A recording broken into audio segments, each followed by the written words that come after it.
नमस्कार, मैं मित्रवधि और आप देख रहे हैं पांडव द्रौपदी विवाह। अर्जुन द्वारा द्रौपदी को स्वयंवर में विजित कर लिए जाने के पश्चात पांचों पांडव द्रौपदी को साथ लेकर वहां पहुंचे, जहां वे अपनी माता कुंती के साथ निवास कर रहे थे। द्वार से ही अर्जुन ने पुकारकर अपनी माता से कहा, माते, आज हम लोग आपके लिए एक अद्भुत भिक्षा लेकर आए हैं। उस पर कुंती ने भीतर से ही कहा, पुत्रों, तुम लोग आपस में मिल बांट उसका उपभोग कर लो।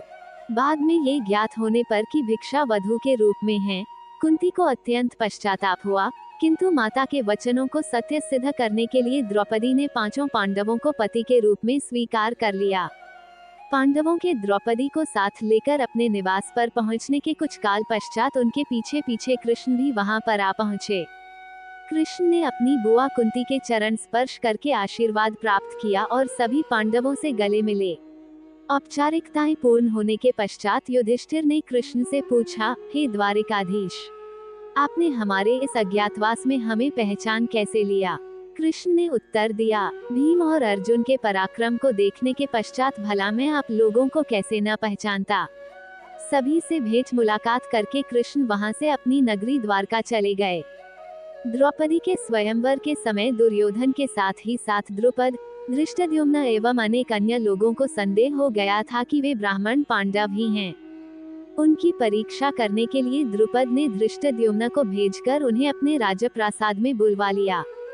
राजप्रासाद में द्रुपद एवं धृष्टद्युम्न ने पहले राजकोष को दिखाया, किंतु पांडवों ने वहां रखे रत्नाभूषणों तथा रत्न माणिक्य आदि में किसी प्रकार की रुचि नहीं दिखाई।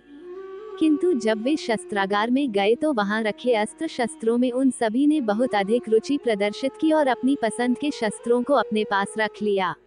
उनके क्रियाकलाप से द्रुपद को विश्वास हो गया कि ये ब्राह्मण के रूप में योद्धा ही हैं।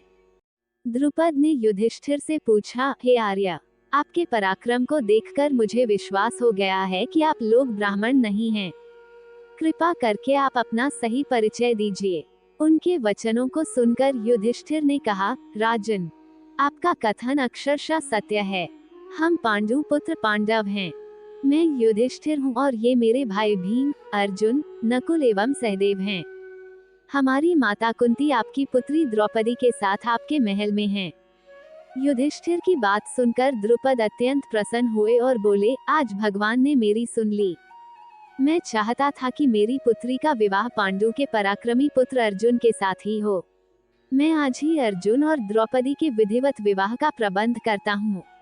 इस पर युधिष्ठिर ने कहा, राजन, द्रौपदी का विवाह तो हम पांचों भाइयों के साथ होना है। ये सुनकर द्रुपद आश्चर्यचकित हो गए और बोले, ये कैसे संभव है? एक पुरुष की अनेक पत्नियां अवश्य हो सकती हैं, किंतु एक स्त्री के 5 पति हों, ऐसा तो न कभी देखा गया है और न सुना ही गया है। युधिष्ठिर ने कहा, राजन, न तो मैं कभी मिथ्या भाषण करता हूँ और न ही कोई कार्य धर्म या शास्त्र के विरुद्ध करता हूँ। हमारी माता ने हम सभी भाइयों को द्रौपदी का उपभोग करने का आदेश दिया है और मैं माता की आज्ञा की अवहेलना कदापि नहीं कर सकता।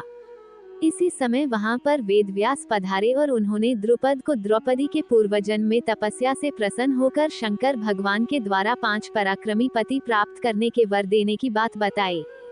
वेदव्यास के वचनों को सुनकर द्रुपद का संदेह समाप्त हो गया और उन्होंने अपनी पुत्री द्रौपदी का पाणिग्रहण संस्कार पांचों पांडवों के साथ बड़े धूमधाम के साथ कर दिया।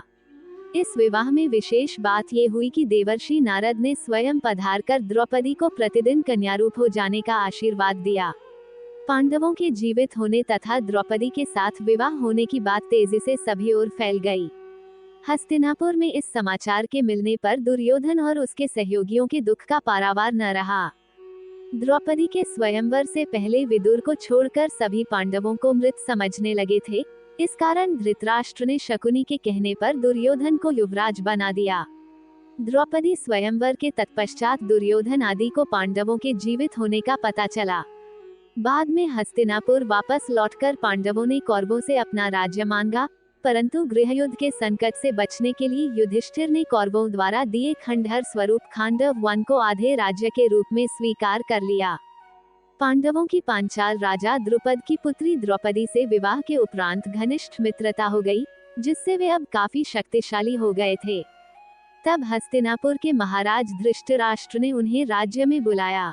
धृतराष्ट्र ने युधिष्ठिर को संबोधित करते हुए कहा, हे कुंती पुत्र, अपने भ्राताओं के संग जो मैं कहता हूँ सुनो।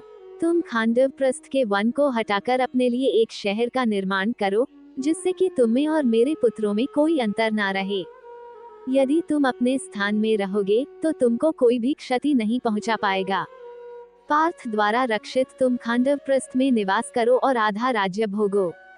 धृतराष्ट्र के कथनानुसार पांडवों ने हस्तिनापुर से प्रस्थान किया। आधे राज्य के आश्वासन के साथ उन्होंने खांडवप्रस्थ के वनों को हटा दिया। उसके उपरांत पांडवों ने श्री कृष्ण के साथ मय दानव की सहायता से उस शहर का सौंदर्यीकरण किया। वह शहर एक द्वितीय स्वर्ग के समान हो गया। उसके बाद सभी महारथियों व राज्यों के प्रतिनिधियों की उपस्थिति में वहां द्वैपायन व्यास के सानिध्य में एक महान यज्ञ और गृह प्रवेश अनुष्ठान का आयोजन हुआ।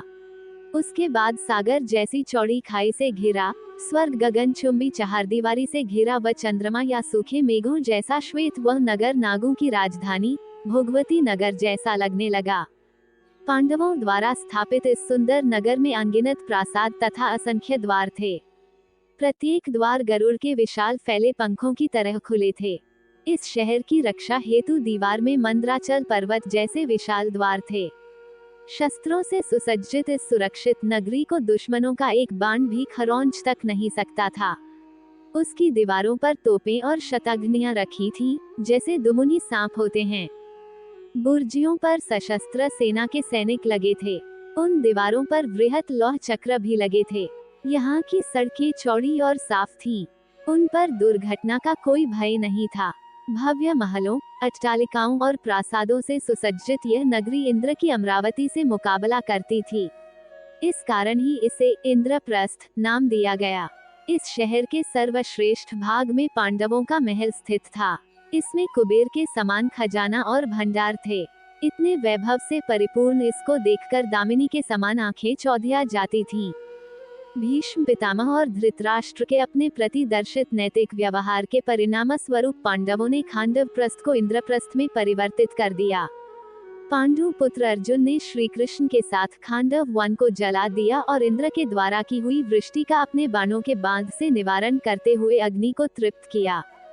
वहां अर्जुन और कृष्ण ने समस्त देवताओं को युद्ध में परास्त कर दिया। इसके फलस्वरूप अर्जुन ने अग्निदेव से दिव्य गांडीव धनुष और उत्तम रथ प्राप्त किया। उसे युद्ध में भगवान श्री कृष्ण जैसे सारथी मिले थे तथा उन्होंने द्रोणाचार्य से ब्रह्मास्त्र आदि दिव्य आयुध और कभी नष्ट न होने वाले बाण प्राप्त किए थे। इंद्र अपने पुत्र अर्जुन की वीरता देखकर अति प्रसन्न हुए। उनके कहने पर देवशिल्पी विश्वकर्मा और मय दानव ने मिलकर खांडव वन को इंद्रपुरी जितने भव्य नगर में निर्मित कर दिया, जिसे इंद्रप्रस्थ नाम दिया गया था।